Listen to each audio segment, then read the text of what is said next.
اور وہ کام بھی جب تک آپ کو یہ یقین نہ ہو کہ میں نے اللہ کے پاس جانا ہے، اس وقت تک وہ کام آسان ہے نہیں۔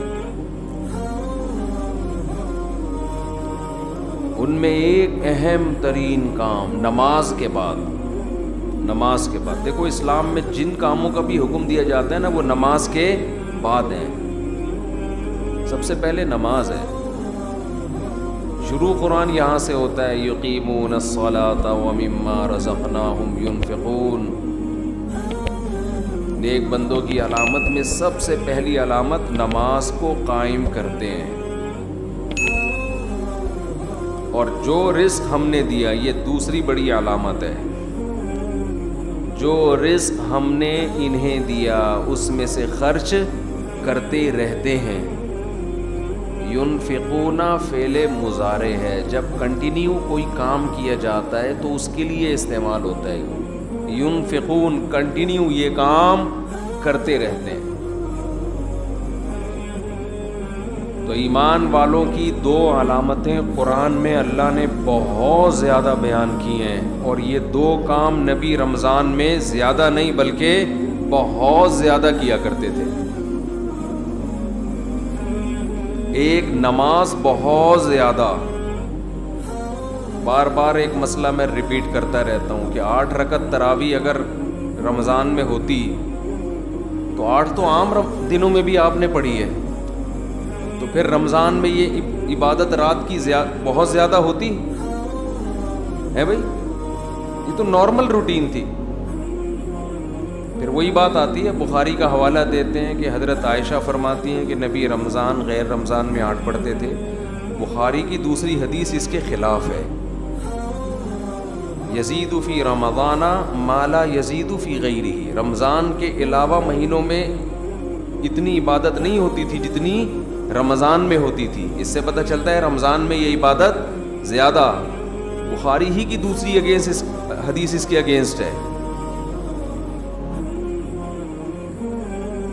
اور اگر آپ کہتے ہیں کہ 8 ہی پڑھنی ہے تو بخاری کی جس حدیث میں 8 کا تذکرہ ہے اس میں تو 4 رکعتیں کر کے ہے، 4 پڑھتے تھے، پھر کتنی پڑھتے تھے؟ 4 پڑھتے تھے۔ کچھ سمجھ میں نہیں آتا۔ مجتہدین کو جب چھوڑیں گے نا، اپنی ریسرچ آئے گی مارکیٹ میں، تو کسی ایک جگہ انسان ٹکتا نہیں ہے، پھر وہ لاتا رہتا ہے اپنی تحقیق۔ تو رمضان میں ایک کام عبادت، جیسے ہم تراویح پڑھتے ہیں تو عام دنوں سے کئی گنا زیادہ نماز کی تعداد ہو جاتی ہے۔ تو نبی نے 4 کام تو کیے لیکن 2 کو بہت زیادہ فوکس کیا ہے۔ ایک نماز کی بہت زیادہ کثرت، تو رمضان میں جتنا ٹائم آپ کے پاس رہ گیا ہے نماز کی مقدار، بولو بھائی بڑھا دیں، اور یہ عزم کر لیں پورے سال انشاءاللہ نماز کی پابندی کرنی ہے۔ جرمانہ رکھیں اپنے اوپر، جب تک انسان اپنے آپ کو سزا نہیں دیتے نا، انسان کا بچہ بنتا نہیں ہے۔ دنیا میں کوئی بھی نہیں انسان کا بچہ بنتا شرافت سے۔ یہ دور شر اور آفت کا ہے، شرافت کا نہیں ہے۔ خود سزا دے اپنے آپ کو۔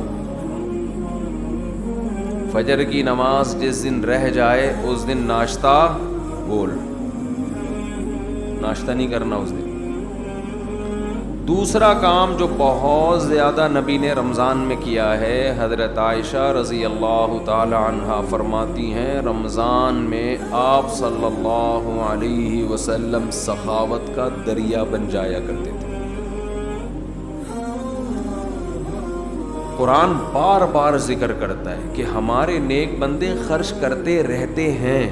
اتنا ذکر کیا قرآن نے کہ صحابہ پوچھتے تھے کہاں خرچ کریں، غریب کیسے خرچ کرے، اتنی ترغیب دی، پورے باغ آ کے صحابہ نے صدقہ کر دیے۔ جہاں نماز کا ذکر وہیں اللہ نے صدقے کا ذکر کیا۔ ماہرین معیشت اگر یہ آیتیں دیکھیں تو وہ شاید یہ سوچیں کہ صدقے کا تذکرہ اللہ قرآن میں اس لیے ذکر کرتا ہے تاکہ دنیا سے غربت کا خاتمہ ہو جائے، اکنامکلی مسلمان قوم مضبوط ہو جائے. سمجھ رہے ہیں بھائی؟ یہی وجہ ہوگی نا، تاکہ سب دیں اور معیشت میں اعتدال پیدا ہو جائے. یہ وجہ دوسرے نمبر پر ہے، اصل وجہ یہ نہیں ہے. سمجھ رہے ہو کہ نہیں سمجھ رہے؟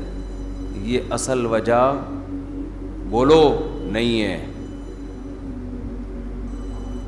اصل وجہ یہ ہے کہ انسان اور بندے کا جو اللہ اور بندے کا جو تعلق ہے نا، اللہ چاہتے ہیں تم یہ ثابت کرو اپنے عمل سے کہ تمہارا مجھ پر ایمان ہے اور تمہیں یقین ہے کہ ایک دن تمہاری مجھ سے ملاقات ہونے والی ہے، اور تم دنیا کو مسافر خانہ سمجھتے ہو اور تم دنیا سے دل نہیں لگاتے ہو. اس کے لیے جب تک روکھڑا خرچ نہیں کرو گے مجھے یقین نہیں آئے گا. بہت مشکل ہے بات سمجھنا.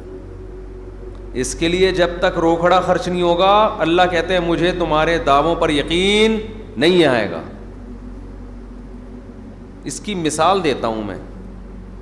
ایک کروڑ پتی تاجر آپ کے پاس آیا اور کہنے لگا کہ ایک پلاٹ بک رہا ہے، خرید لے، انویسٹ کر لے، پیسے نہیں ہیں ادھار لے کے ڈال دے.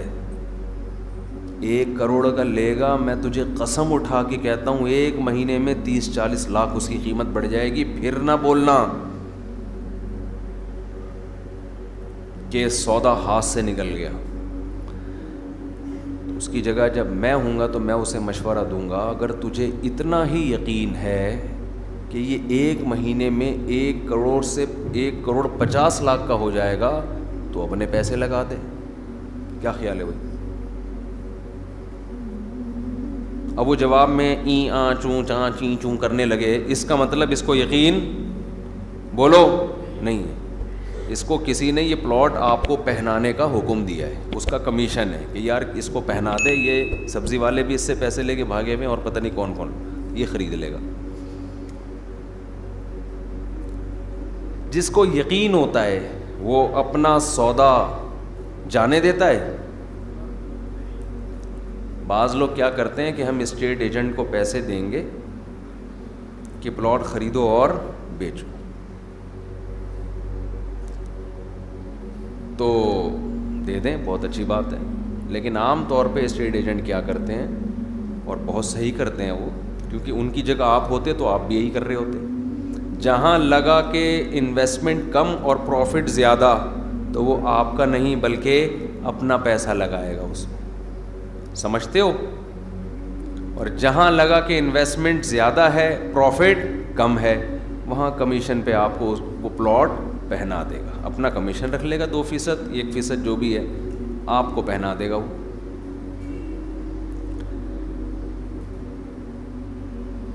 سارے نہیں ہوتے لیکن ہم اکثر ایسا ہی ہو رہا ہوتا ہے. جب آپ خود اس کی جگہ ہوتے تو یہی کر رہے ہوتے، تو پھر خود سوچ لو پھر اس میں کون سی ایسی گھبرانے کی بات.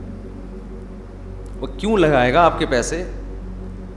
جہاں انسان کو یقین ہوتا ہے کہ یہ مجھے ملنے والا ہے 100% پروفٹ، وہاں کس کا پیسہ لگاتا ہے؟ اپنا. اور جہاں خطرہ ہوتا ہے وہاں کس کا لگاتا ہے؟ دوسروں سے پیسے لے کے لگاتا ہے. سر ایک بڑا اچھا پروجیکٹ آیا ہوا ہے، بہت بہترین پروجیکٹ ہے، آپ لگا لیں اس میں پیسہ.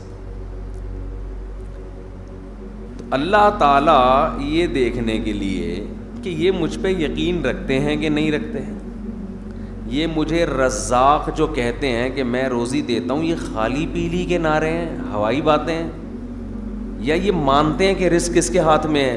میرے ہاتھ میں.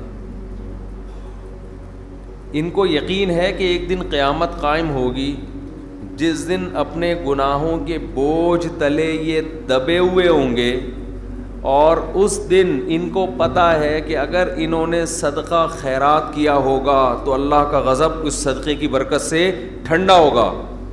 ان کو اگر یقین ہے تو یہ پیسہ خرچ کیوں نہیں کرتے؟ سمجھ میں آ رہی ہے بات کہ نہیں آ رہی ہے؟ اور خرچ کا مطلب ٹرائی کرنے کے لیے خرچ کیا جاتا ہے. دیکھو جس بزنس میں پروفٹ کا آپ کو یقین نہ ہو, امکان ہو, انویسٹمنٹ وہاں بھی کر دیتے ہو, مگر بڑی انویسٹمنٹ بولو نہیں کرتے. ٹرائی یار, ایک فائل لے کے ڈال دے یار, ایک فائل لے کے اسٹیٹ ایجنٹ کو کیا بولتے ہو یار, سب لوگ خریدنے, ہماری بھی ایک لے کے ڈال دے فائل, اتنے پیسے ہیں میرے پاس, 10 لاکھ 15 لاکھ 20 لاکھ 30 لاکھ. کچی آبادی میں بھی لوگ پلاٹ لے لیتے ہیں. سوچو 10 20 لاکھ کے انویسٹمنٹ تو کچی آبادی میں کر رہے ہیں, تو کبھی اللہ کے لیے 10-15 لاکھ کی انویسٹمنٹ کی کسی نے؟ نہیں آئی کھوپڑی میں بات ہے. یعنی اللہ کو قرضہ دینے میں اتنا بھی رسک نہیں لے رہے جتنا کچی آبادی میں 10-15 لاکھ کے پلاٹ کا رسک لے رہے ہوتے ہیں. اس کا مطلب اتنا اللہ کے پاس جب انویسٹمنٹ کرتے ہیں نا, تو 20 روپے دے دیے اس کو وائپر والے کو جو آپ کا گاڑی کا شیشہ صاف کر رہا ہے, حاتم طائی کی قبر پہ لات مار دی.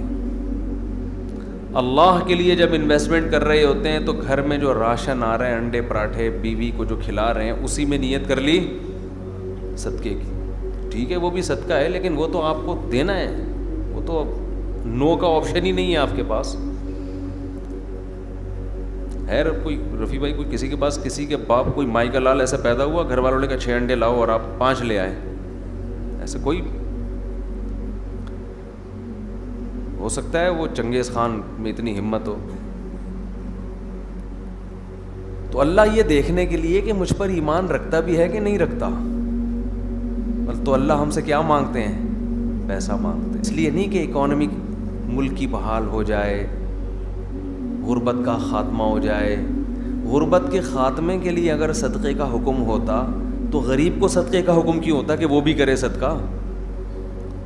ہے بھائی, اسلام تو غریب کو بھی کہتا ہے اتقوا النار ولو بشق تمرۃ. غریب کو حکم دیا جہنم کی آگ سے بچو, صدقہ کرو. غریب کہے گا, خاص طور پہ صحابہ کے زمانے کے غریب تو ایسے غریب تھے کہ ایک ازار ہے ٹوٹل ملکیت, اوپر پہننے کی قمیض بھی نہیں ہے. یہ ایسے ایسے غریب جو آج کل آپ کو ملیں گے نہیں. اتنے غریب صحابی کو حکم دیا جا رہا ہے کیا کرو؟ صدقہ کرو, تاکہ اللہ کے غضب سے حفاظت ہو. وہ پوچھیں گے کیسے صدقہ کریں؟ آپ نے فرمایا شق تمرہ, کھجور آدھی توڑو, آدھی خود کھاؤ, آدھی کسی اور کو کھلا دو, صدقہ کر دو کسی کو. کیا اس سے غربت اکنامکلی قوم مضبوط ہو جائے گی؟ ہے بھائی, آدھی کھجور وہ کسی کو دیں گے, کیا معیشت بحال ہو جائے گی قوم کی؟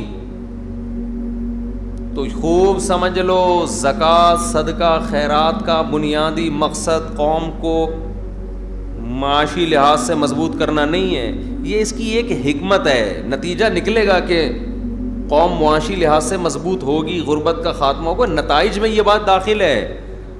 آپ کو جو حکم دیا جا رہا ہے وہ اس لیے نہیں, بلکہ وہ آپ کا خدا سے تعلق کتنا ہے, آپ اس پر ایمان رکھتے ہو, آپ اپنے آپ کو اس کا غلام سمجھتے ہو کہ نہیں سمجھتے, آپ کو اس کے وعدوں پر یقین ہے. من ذا الذی یقرض اللہ قرضا حسنا, اللہ کہتے ہیں کون ہے مجھے قرضے دے, قرضہ دو, قرضہ, اور میں سود لگا کے دوں گا, واپس بڑھا کے دوں گا.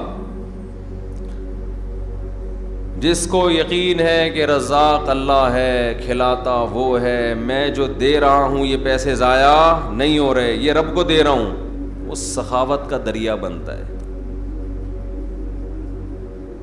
اور جس کو یقین ہی نہیں ہے وہ ہر وقت نوٹ بیٹھ کے گنتا رہتا ہے, کمیٹیاں ڈال کے اور گھسیٹ رہے ہیں, کمیٹیاں ڈال کے پیٹ کاٹ کے کمیٹیاں ڈالی ہوئی ہیں.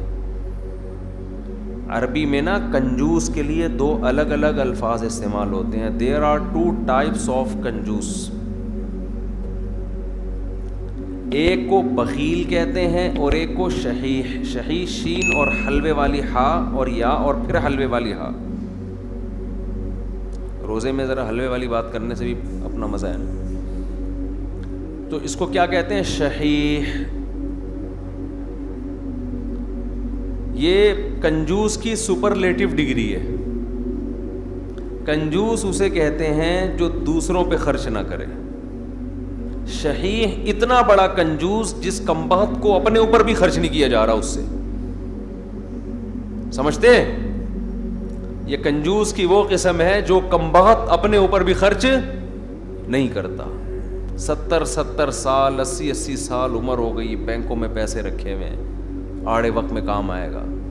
تو آڑا وقت تو اب یہ آڑا نہیں تو کون سا وقت ہے یہ؟ خواتین زیور رکھا ہوا ہے, کئی تولے سونا, زکوٰۃ نکالتے ہوئے تکلیف ہوتی ہے. خوب سمجھ لیں, زیور چاہے استعمال کا ہو یا استعمال میں نہ ہو, سونا اور چاندی اس پہ بہرحال زکوٰۃ واجب ہے.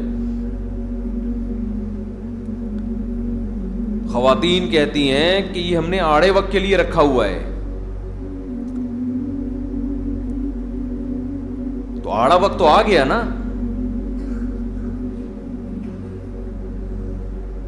آڑا وقت کا مطلب یہ ہوتا ہے کہ آپ پر ایسی کوئی مصیبت آ جائے کہ آپ کے پاس اپنی بنیادی ضرورت کو پورا کرنے کے لیے بھی پیسہ نہ بچے. تو ایسے آڑے وقت میں اسلام نے آپ کو اجازت دی ہے, آپ کسی سے مطالبہ کر سکتے ہیں. لیکن ہم نے دیکھا ہے کہ ایسے آڑے وقت میں بھی لوگ اپنا مال خرچ نہیں کر رہے, دوسروں سے مانگ رہے ہیں, زکاتیں مانگ رہی ہیں. بعض خواتین جن کے پاس, ایک صاحب نے مجھے کہا کہ ایک آدمی کے پاس 1 لاکھ روپے پڑے ہوئے ہیں بینک میں, بیچارے کے پاس ہیں بھائی, تو اس کے ہاں کوئی ضرورت ہے, بیماری ہے, علاج کے پیسے نہیں ہیں, تو میں زکوٰۃ دے سکتا ہوں؟ میں نے کہا نہیں دے سکتے, کیونکہ 1 لاکھ روپے یہ نصاب سے کیا ہیں, زیادہ ہے. حضرت یہ تو پورے نہیں ہوں گے. میں نے کہا پھر اس سے بولو یہ خرچ کر دے. یہ کیا کرے؟ یہ خرچ کر دے, پھر آپ زکوٰۃ دے دیں اس کو, پھر 0 میٹر ہو جائے گا.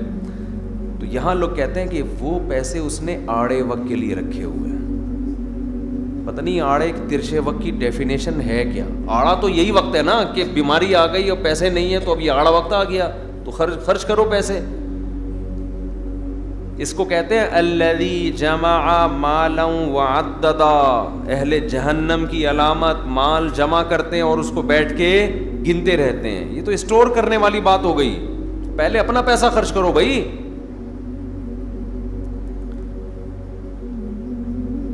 تو اللہ نے جو ہمیں مال خرچ کرنے کا حکم دیا وہ اللہ اور بندے کے تعلق کی وجہ سے. دیکھو جب آپ کو کسی سے محبت ہوتی ہے تو محبوب پر پیسہ اس کی ضرورت کی وجہ سے خرچ نہیں کیا جاتا, بلکہ اپنا اور محبوب کا تعلق ثابت کرنے کے لیے اس کے ثبوت کے طور پہ پیسہ خرچ کیا جاتا ہے. آپ کی شادی ہو گئی کسی مالدار گھرانے میں, لڑکی بڑی لینڈ لارڈ, مہر کی بات ہوئی, آپ نے کہا 10,000 ڈال دو ایک شریح بس وہ پوری کرنے کے لیے. منہ دکھائی پہ کیا دیں گے؟ آپ نے کہا دعائیں اور سلام پیش کروں گا آپ کی خدمت, دعائیں لے کر آؤں گا. ولیمے میں کیا کریں گے؟ ولیمے کی کیا ضرورت ہے؟ ڈیفینس میں سب کھاتے پیتے لوگ ہیں بھائی, سب کیا ہیں؟ کھاتے پیتے لوگ ہیں. سالے بھی جو آپ کے ہوں گے سارے کھاتے پیتے ہیں, روزانہ کھاتے پیتے ماشاءاللہ. تو میں کیا بولوں گا بھائی, گفٹ میں کیا دو گے بیگم کو؟ گفٹ کی ضرورت کیا ہے؟ کروڑ پتی باپ کی بیٹی ہے بھائی, کروڑ پتی باپ کی بیٹی ہے, سب کچھ اللہ کا دیا ہے, تو گفٹ کا کیا کرنا ہے؟ وہ رشتہ دے دیں گے؟ بولو نا. بولیں گے تو کیا کرنے آیا ہے, تو کیسے ثابت کرے گا کہ تجھے بھی محبت ہے بھائی. ہمیں ضرورت نہیں ہے, لیکن ہمیں اس پیسوں کی ہمیں ضرورت نہیں ہے, لیکن ہمیں اس بات کی ضرورت ہے کہ تو یہ ثابت کر کہ تو اس شادی پہ خوش ہے اور تو محبت کرتا ہے, تو عزت دیتا ہے رشتہ داروں کو, سسرالیوں کو.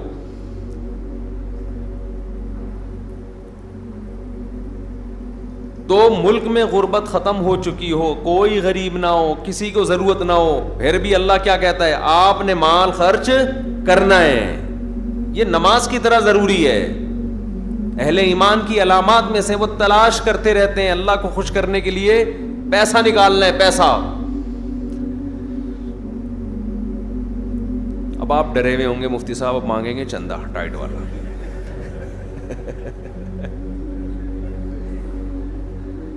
آج کمیٹی نے مفتی صاحب کے ذمے لگایا ہوگا کہ دبا کے کیا کرنا ہے, تو سب سے پہلے آپ نے گھبرانا نہیں. تو میرا کوئی چندہ مانگنے کا پروگرام نہیں ہے. تو ہم جس طرح سے چندہ مانگتے ہیں نا, اس سے تو ویسے بھی جو دینے والے بھی ہوتے ہیں بعض دفعہ وہ بھی بھاگ جاتے ہیں. میرا کہیں یورپ کا ویزا لگنے والا تھا تو کسی نے شکایت کر دی کہ یہ آئے گا چندہ مانگے گا, تو جو بلانے والے تھے وہ پیچھے اڑ گئے. تو میں نے ان سے کہا کہ میں قطعاً نہ میرا یورپ میں آگے چندہ مانگنے کا ارادہ تھا اور آپ کے خرچے پہ آنے کا ارادہ بھی نہیں تھا. تو آپ سے تو رابطہ کیا, ویزا لگ جائے گا تو ہم اپنے خرچے پہ جائیں گے. تو پتہ نہیں مولویوں کا کیا امیج لوگوں نے دماغ میں بٹھا لیا ہے. تو میرے بھائی آپ کو جو ہم ترغیب دے رہے ہیں, اور یہ آپ کو نہیں, یہ میں اپنے آپ کو بھی دے رہا ہوں. میں تو جب بیان کرتا ہوں تو سب سے زیادہ میں ڈر رہا ہوتا ہوں کہ میں کتنا اس معیار پہ پورا اترتا ہوں. اللہ مجھ سے پوچھے گا تو ادھر تو بڑا فنٹر بنا ہوا تھا ممبر پہ بیٹھ کے, تو کیا کر رہا ہے. تو یہ مجھے خود بھی ڈر لگ رہا ہوتا ہے کہ ہم کون سا کوئی سخاوت کے دریا ہیں.